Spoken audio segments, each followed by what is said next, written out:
देख रहे हैं प्रदेश का नंबर 1 चैनल ABB न्यूज। हमारे यहाँ शुद्ध देसी घी से निर्मित जयपुर का प्रसिद्ध मलाई घेवर एवं गुज्जा मीठी पापड़ी आदि उपलब्ध है। एक बार सेवा का मौका अवश्य दे।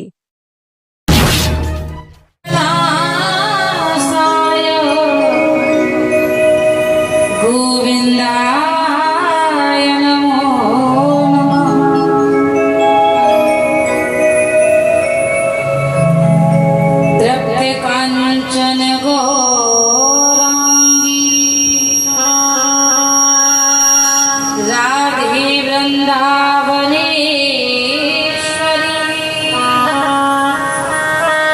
वृषभानुसुते देवी श्री राधिका नमस्तुते।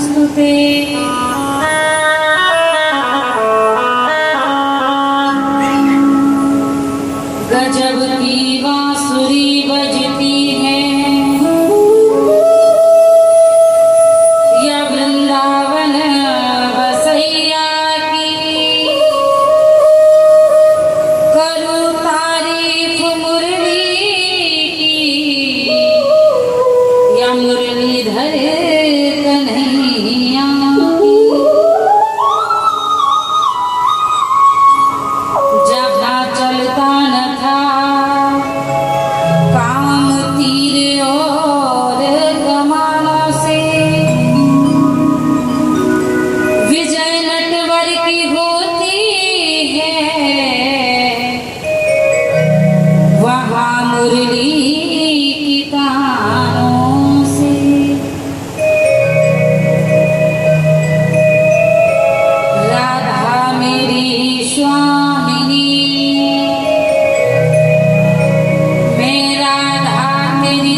लक्ष्मी नारायण भगवान की बोलिए श्रीमद् भागवत महापुराण की जय जय श्री राधे जय जय श्री राधे। अखिल कोटि ब्रह्मांड नायक जगत नियंता जगत आधार आनंद कंद चंद्र मुरली मनोहर रास रस रासेश्वर कड़ कड़ में विराजमान नंद नंदन ब्रजेंद्र नंदन यशोदा नंदन बाल मुकुंद ठाकुर बागी बिहारी सरकार एवं करुणामयी कृपामयी ममतामयी किशोरी राधा रानी सरकार के पावन चढ़ार बंधों में मेरा कोटि कोटि वंदन।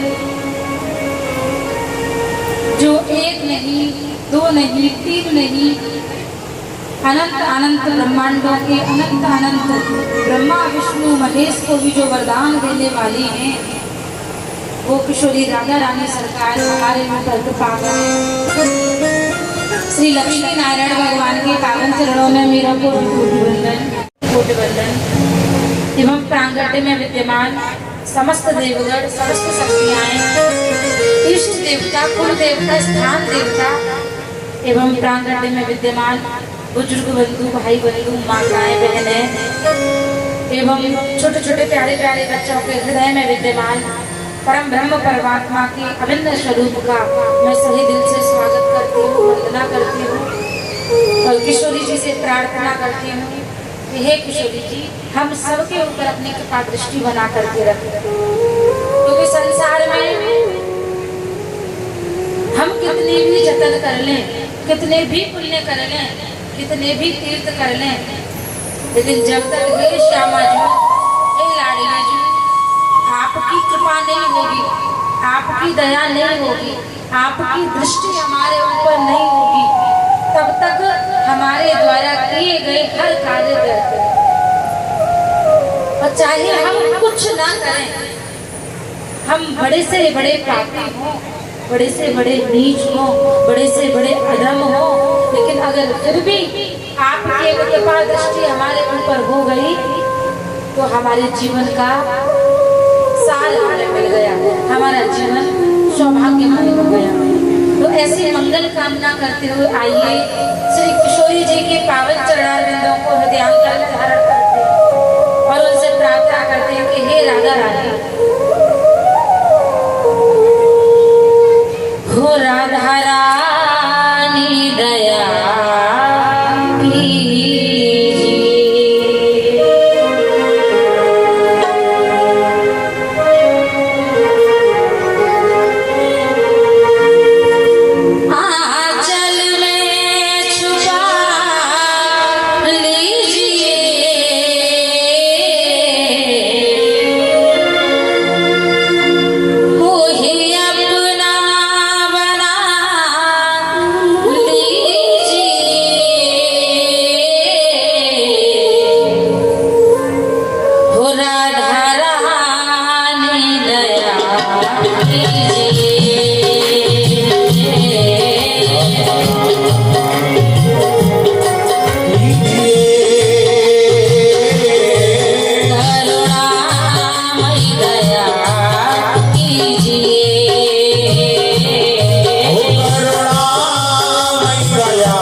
दया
सिंहासन में मैंने तुझको बिठाया है।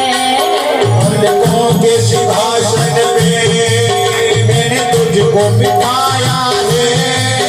पलकों के सिंहासन में मैंने तुझको बिठाया है। पलकों के सिंहासन पे मैंने तुझको बिठाया है। मन के अंदर ही बरसाना बनाया है। मन के अंदर ही परेशान बनाया है। कभी कहा राधा रानी सदा परेशानी में विराजमान रहती हो, कभी आया करो हमारे यहाँ भी। मंदिर में रहते हो भगवान, कभी बाहर आया जाया करो। और मैं रोज तेरे दर आती हूँ, कभी तुम भी मेरे दर आया करो। हम तो रोज ठाकुर हे किशोरी जी रोज आपके चौखट पे पहुँच जाते हैं, कभी आप भी आया करो। राधा रानी बोली मैं आ तो जाऊं, लेकिन मेरी एक समस्या है। क्या? बोले मैं अपने बरसाने को छोड़ करके कहीं नहीं रह सकती। जहाँ बरसाने जैसा वातावरण हो मैं केवल वहीं रह सकती हूँ। तो भक्त ने कहा राधा रानी मैं बरसाने जैसा वातावरण की तो नहीं कहता, लेकिन हाँ आज मैंने अपने अंदर ही बरसाना बना लिया। कैसे? पलकों के सिंहासन पे मैंने तुझको बिठाया है। पलकों के सिंहासन पे मैंने तुझको बिठाया है। मन के अंदर ही बरसाना बताया है। मन के अंदर ही परेशान बताया है। किस किसने अपने हृदय के अंदर बरसाना बना के रखा है? श्यामा जी का कौन कौन इंतजार कर रहा है कि आगे नहीं कर रहे हो ना? तो दोनों हाथ पकड़ के खड़ी है। राधा रानी इसमें आके रहा कीजिए। इसमें आगे रहा कीजिए। इसमें